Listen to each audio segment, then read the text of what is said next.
In 1954, a Greek mother in a Carlton terrace house unwrapped a calico bag she had carried across the ocean. Inside was dried trahanas, cracked wheat soured with goat's milk in a village she would never see again. Her Australian neighbours peered over the back fence at the strange smells drifting from her kitchen and shook their heads. Within a generation, those same neighbours would be queuing on Lonsdale Street, begging for the recipes. These 25 forgotten meals were carried in cardboard suitcases from the Peloponnese, Macedonia and the islands, then recreated in tiny kitchens across Carlton, Richmond and Collingwood. Some have faded even from Greek Australian homes today, lost to supermarket shortcuts and grandmothers who took their secrets to the grave. Expect ingredients your nan stared at in confusion, techniques learned at a yaya's elbow, and flavours that turned a weatherboard cottage into a piece of home. Let's begin the countdown with number 25. Number 25. Trahana's soup carried the taste of mountain villages across the sea in calico bags tucked between woolen jumpers. Made from cracked wheat soured with goat's milk and dried in the summer sun. Back home, Trahana's was the first thing many Greek mothers tried to recreate in Footscray and Brunswick kitchens. When the original ran out, they improvised with cracked wheat from the few continental grocers dotted along Lonsdale Street, souring it with whatever cultured milk they could find. A handful tipped into boiling water with a knob of butter and a chunk of crumbly feta turned into a porridge-thick soup within minutes, ready before the children walked home from the state school. In the bitter Melbourne winters of 1954, when terrace houses had no heating beyond a single kerosene heater, Trahana's was the bowl that warmed cold hands and reminded everyone of grandmothers left behind in the Pindus Mountains. Number 24. Lagana flatbread appeared on Greek tables only once a year, on Clean Monday at the start of Lent, but in the 1950s in Melbourne it became something close to a sacred ritual. Women who had arrived on the Patras and the Begona gathered in shared kitchens in North Melbourne, kneading flour, water and a pinch of salt into long flat loaves studded with sesame seeds. Without yeast, the bread stayed thin and chewy, scored across the top in the pattern their mothers had used for generations. The dough was carried to the local Greek bakery on Lygon Street, where the baker would slide a dozen lagana into his oven for 6p apiece. Families ate it with olives, taramos salata and raw onion, picnicking in Royal Park if the weather held. For one day a year, the city felt almost like home. Number 23.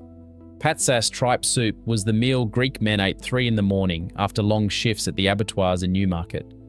Tripe cost almost nothing at the Vic Market in 1953, sometimes given away by butchers who could not sell it to Anglo customers. Cleaned for hours in cold water and lemon, then simmered overnight with garlic and a splash of vinegar, patsas became a thick, gelatinous broth that locals swore could cure any hangover or chest cold. The smell drove Australian neighbours to complaints, but inside Greek boarding houses it meant strength and survival. A bowl shared between 2 men working 12-hour shifts at the meatworks cost less than 3p in ingredients, but carried more sustenance than any pub counter meal in Carlton. When tripe disappeared from butcher counters in the 70s, patsas vanished with it. Number 22. Horotopita, wild greens pie, turned the empty paddocks and railway embankments of post-war Melbourne into a free pantry. Greek mothers, headscarves tied tight, would walk the children along the Merry Creek and through the vacant lots of Brunswick, gathering wild fennel, dandelion, sorrel and amaranth, the same horta they had picked on hillsides in Crete and Lesvos. Back in the kitchen, the greens were chopped fine, mixed with feta, dill and a beaten egg, then folded into hand-stretched phyllo pastry brushed with olive oil from a 4-gallon tin, baked in a borrowed oven until the top blistered golden. Hortopita fed a family of 7 for the price of a little flour and a few pennies of cheese. The Australians who watched these women foraging thought them peculiar. Within a generation, chefs would call it foraging and charge handsomely. Number 21. Scordalia was the garlic sauce that made even the dullest piece of fried fish taste like a feast. Greek wives in Richmond pounded boiled potatoes with raw garlic, white vinegar and a thin stream of olive oil in a heavy marble mortar until the mixture turned creamy and almost luminous white. The smell of raw garlic drifted out kitchen windows and onto the streets, marking which terrace houses belonged to the new arrivals as clearly as any name on the letterbox. Served alongside salt cod fritters or a plate of fried zucchini, scordalia stretched a single fillet into a meal for the whole family. The bite was fierce enough to make Australian visitors gasp, but for Greek children it was the taste of Sunday lunch with their parents and the godparents who lived 3 streets over. Today's supermarket versions carry only a ghost of that fire. Number 20. Taramasalada, the pale pink dip made from cured fish roe, was the proof that you had a proper Greek mother. Tarama paste came from the few continental delis on Lonsdale Street, scooped from wooden barrels for $1 and $6 a pound in 1955. Mixed with stale bread soaked in water, lemon juice, and an enormous quantity of olive oil, the paste was beaten by hand for nearly an hour until it turned light and fluffy. Children licked the bowl while their mothers warned them not to spoil their dinner. Spread on slices of crusty bread from the Greek baker in Carlton, taramasalada was the first thing offered to any visitor who crossed the threshold, alongside a small glass of ouzo. The pink tubs in the supermarket today bear no resemblance to that hand-beaten cloud of salt and lemon. Number 19. Fake's lentil soup was the Friday meal that fed a family for less than $1. Brown lentils bought in bulk from the few Mediterranean grocers in the city were simmered with onions, carrots, a tin of crushed tomatoes, and a generous splash of red wine vinegar added at the very end. The vinegar was the secret, the bright, sour kick that lifted the earthy lentils and made them sing. Greek mothers in Collingwood and Abbotsford served fakes with crumbled feta, olives, and great hunks of bread, often as the meatless meal demanded by the Orthodox calendar. Children grumbled at the appearance of lentils yet again, but every spoonful carried the warm reassurance that no one would go to bed hungry. When tinned soups took over Australian kitchens in the 60s, fakes retreated into Greek homes alone. Number 18.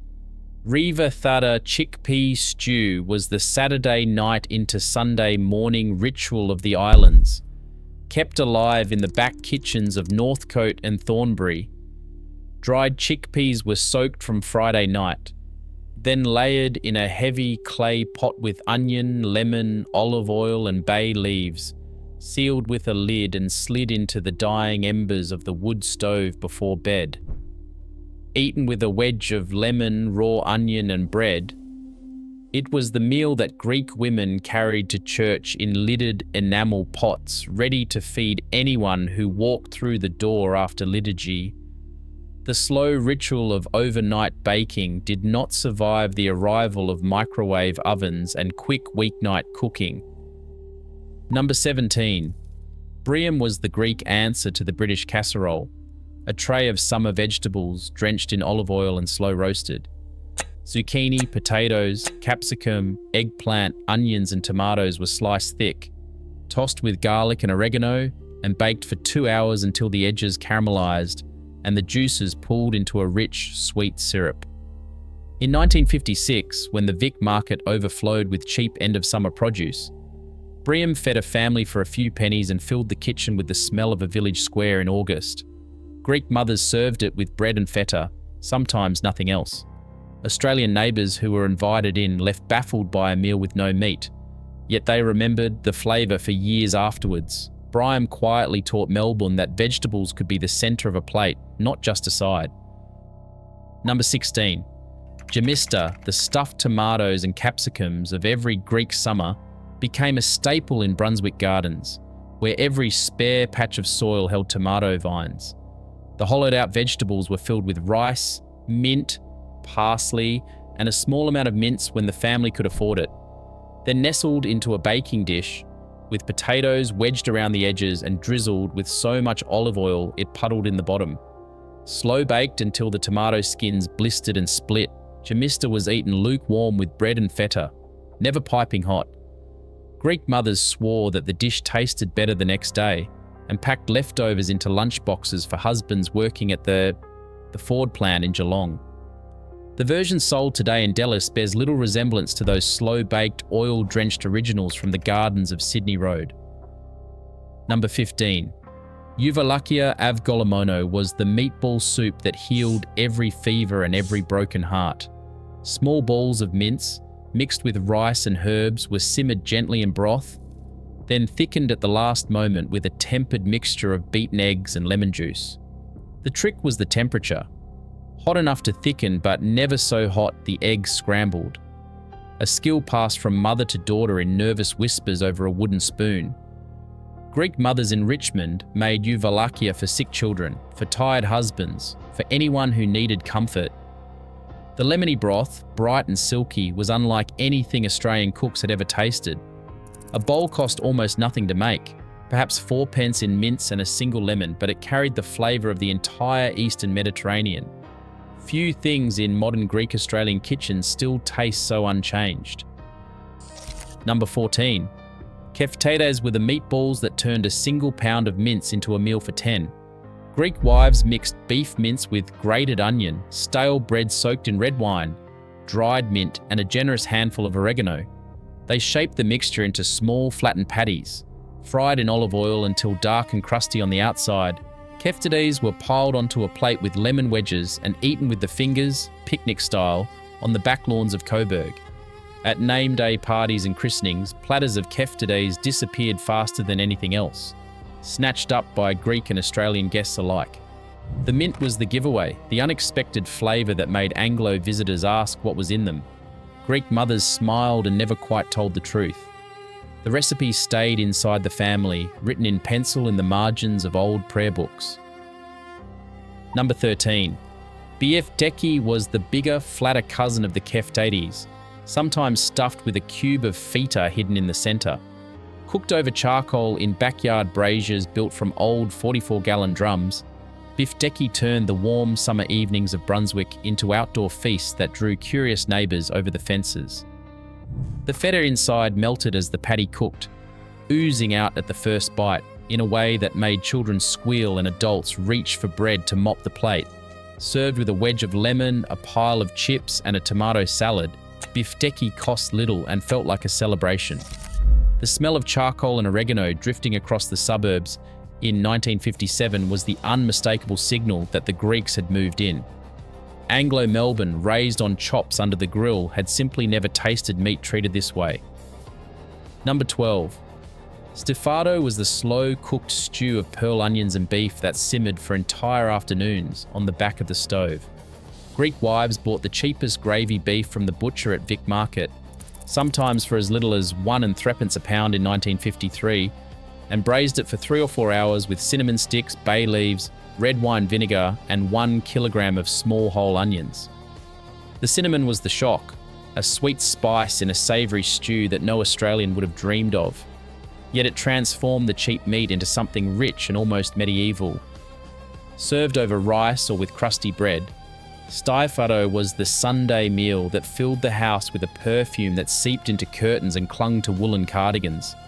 When pressure cookers replaced slow stoves, the long simmer that made Stefado magic disappeared.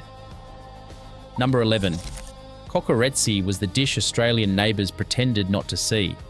Lamb offal, the heart, liver, lungs and sweetbreads, was wrapped tightly in cleaned intestines and roasted slowly over coals until the outside crackled crisp and the inside turned tender and savoury. Greek men gathered in backyards in West Brunswick to turn the spit by hand, drinking small glasses of retina and arguing about football back home. The smell was strong, unmistakable, and to Anglo-Australians of the period, frankly alarming. But for Greek families, kokoretsi was the taste of Easter, of village festivals, of fathers and grandfathers. Nothing was wasted, every part of the lamb honoured. As supermarket meat replaced the trip to the Greek butcher, the offal disappeared from the counter, and with it the patience to make kokoretsi properly. Today it survives only at a handful of taverns. Number 10. Souvlaki. In the 1950s in Melbourne was nothing like the wrapped pita bundle sold on Lonsdale Street today. It was simpler and purer, small cubes of pork shoulder marinated in lemon, oregano and olive oil, then threaded onto bamboo skewers and grilled over charcoal in the back garden until the edges charred. Eaten straight from the skewer with a piece of bread and a slice of raw tomato, souvlaki was the food of name days, christenings and Sunday afternoons that stretched into evening.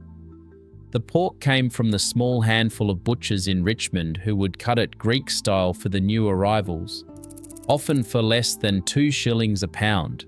Greek fathers tended the grill, beer in hand, while children ran through the garden waiting for the first skewer to come off. It was the dish that quietly began Melbourne's love affair with Mediterranean grilling. Number 9. Avgolemono chicken soup was the meal that marked you as Greek beyond any doubt. A whole boiling fowl, the cheapest bird at the Vic market, was simmered for hours with onion, celery and carrot until the broth turned golden. Rice was added near the end, and then came the magic: beaten eggs whisked with the juice of 2 lemons and slowly tempered with hot broth before being stirred back into the pot. Done correctly, the soup turned silky, creamy and bright with citrus. A dish so unlike anything in the Anglo-Australian repertoire that visitors never forgot it. Served as a starter at Sunday lunch or as the only meal during Lent, avgolemono was both luxury and economy in one bowl. The skill of tempering eggs without scrambling them was the test every Greek bride had to pass before her mother-in-law would call her capable. Number 8. Dolmades were the vine leaves wrapped around lemony rice and herbs, the dish that took entire afternoons to make and disappeared in 15 minutes at the table. Greek mothers in Northcote stripped young vine leaves from backyard pergolas in early summer, blanched them quickly, then sat at kitchen tables with their daughters, rolling each tiny parcel by hand. The filling was rice, onion, dill, mint, parsley, and a generous slug of olive oil, sometimes with a little mince when the family could afford it. Packed tight in a heavy pot, weighed down with a plate, and simmered with lemon juice for an hour, dolmades came out tender and bright. Eaten cold the next day with a dollop of yogurt, they were the centerpiece of every Greek picnic at Albert Park. The patience required killed the dish in modern kitchens. Number 7. Sparnakopita filled Greek kitchens with the warm, buttery scent of phyllo pastry and wilted greens. Spinach, sometimes mixed with the wild horta foraged from creek banks, was squeezed dry and tossed with feta, dill, spring onions, and beaten egg, then layered between sheets of hand-stretched phyllo, brushed with olive oil, baked in a large round tray until the pastry shattered at the touch of a knife. Spanakopita was cut into diamond shapes and served warm or cold, eaten with the fingers at every Greek gathering from Brunswick to Oakley. In 1956, the phyllo had to be made by hand, because no shop in Melbourne sold it ready-rolled, and Greek women perfected a technique of stretching it across an entire kitchen table until you could read a newspaper through it. Gossamer, thin and impossibly delicate, that hand-stretched pastry has all but vanished. Number 6. Pastitsio was the Greek baked pasta that bridged 2 worlds, familiar enough that even Australian neighbours would try a slice, and exotic enough to feel like foreign travel. Layers of long, thick macaroni, cinnamon, spice, mince, and a thick blanket of bechamel were baked in a deep tray until the top turned golden brown and the cheese bubbled at the edges. Greek mothers made enormous pastitsios for parish festivals at the Greek Orthodox Cathedral on Victoria Parade, slicing them into squares and selling them for $1 a piece to raise money for the church. The cinnamon in the mince was the secret, a quiet warmth that made the dish unmistakably Greek rather than Italian. Pastitsio was the meal that introduced thousands of Australians to a Mediterranean kitchen they did not yet know they wanted, one slice at a time. Number 5. Leukoumades were the honey-soaked donuts that turned Greek festivals into magical events. Small balls of yeasted dough were dropped into hot oil, fried until they puffed golden and crisp, then drained briefly before being drowned in warm honey syrup and dusted with cinnamon and crushed walnuts. Greek mothers made them for name days, christenings, and the great festivals of the church, frying batch after batch in heavy iron pots while children waited on the back step with sticky fingers and impatient eyes. At the Antipodes Festival in Lonsdale Street, lookamaids sold for sixpence a paper bag and disappeared faster than the vendors could cook them. The contrast of crisp shell and pillow soft centre, drowned in honey, was a sensation Anglo-Australian sweets simply could not match. They were the introduction that made Melbourne fall hopelessly in love with Greek pastry. Number 4. Galactoboulreco was the custard pie that ended every important meal. A thick semolina custard, scented with lemon zest and vanilla, was poured between layers of buttered phyllo, baked until the top turned dark golden and crackling, then drenched in a cold lemon syrup the moment it came out of the oven. The hiss of cold syrup hitting hot pastry was the unmistakable sound of a Greek Sunday afternoon in Brunswick. The contrast between cool, creamy custard and crisp, shattering pastry was unlike anything in Australian baking, more delicate than any apple pie, more refined than any cream cake. Greek mothers cut it into small diamonds and carried it to gatherings on heavy ceramic platters. Even the pickiest Anglo visitor would accept a second piece. Today, the version sold in continental cake shops is a pale shadow of those handmade beauties. Number 3. Baklava was the pastry that took an entire day to make and disappeared in an hour. 40 sheets of paper-thin phyllo were layered with crushed walnuts, cinnamon and clove. Each sheet was brushed individually with melted butter, then scored into diamonds and baked until impossibly golden. The hot pastry was drenched with a syrup of honey, sugar, lemon and orange peel that hissed as it soaked into every layer. Greek mothers in Richmond baked baklava for Easter, weddings and the Feast of the Assumption, sometimes producing trays large enough to feed 100 guests at the church hall. The smell of butter, honey and warm walnuts drifting from a Greek kitchen on a Saturday morning was one of the great sensory gifts the new arrivals gave Melbourne. The supermarket version today, dry and overly sweet, would shame any 1950s yaya who ever held a pastry brush. Number 2. Moussaka was the dish that defined Greek cooking in the minds of Anglo-Australians forever after. Layers of fried eggplant, spiced lamb mince, and a thick, rich bechamel were baked in a deep tray until the top turned bronze and the kitchen filled with the warm scent of cinnamon, nutmeg and roasting meat. Greek mothers in Brunswick and Oakley slaved over moussaka for hours, salting and frying eggplant slices one at a time, simmering the mince with red wine and tomato, and whisking the bechamel until it turned thick and glossy. Cut into generous squares and served with bread and a horiatiki salad of tomato, cucumber and feta, moussaka was the meal Greek families served when they wanted to impress. The first time an Australian neighbour tasted it, they invariably asked for the recipe. Greek mothers smiled politely and never quite shared the full version. Number 1. The Easter lamb on the spit crowned the Greek year with a ritual so powerful it transformed entire neighbourhoods of Melbourne every spring. Beginning in the early hours of Easter Sunday morning, Greek fathers and uncles built fires in backyards from Brunswick to Coburg, set up hand-cranked spits over 44-gallon drums and slowly turned whole lambs that had been bought live from country farms and butchered at home the night before.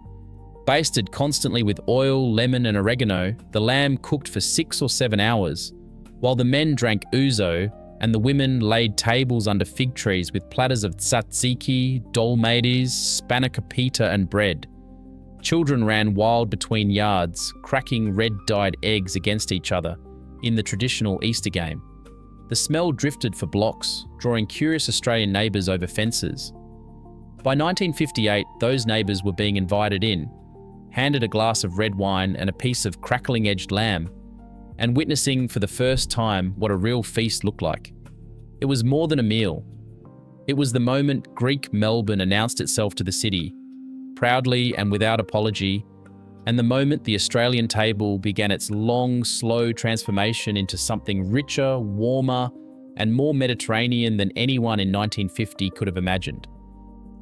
Across all 25 entries from the humble bowl of trahanas that opened our list to the triumphant Easter lamb at the very top, these forgotten meals tell the story of a community that arrived with nothing but recipes in their heads and rebuilt an entire food culture in the back lanes of Melbourne.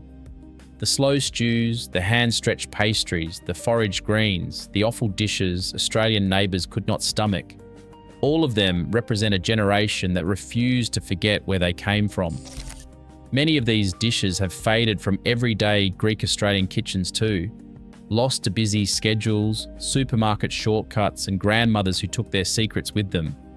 But every plate of moussaka, every diamond of baklava, every skewer of souvlaki that you eat in Melbourne today carries the quiet legacy of those tiny terrace kitchens in Carlton and Richmond, where women in headscarves taught a young city how to truly eat.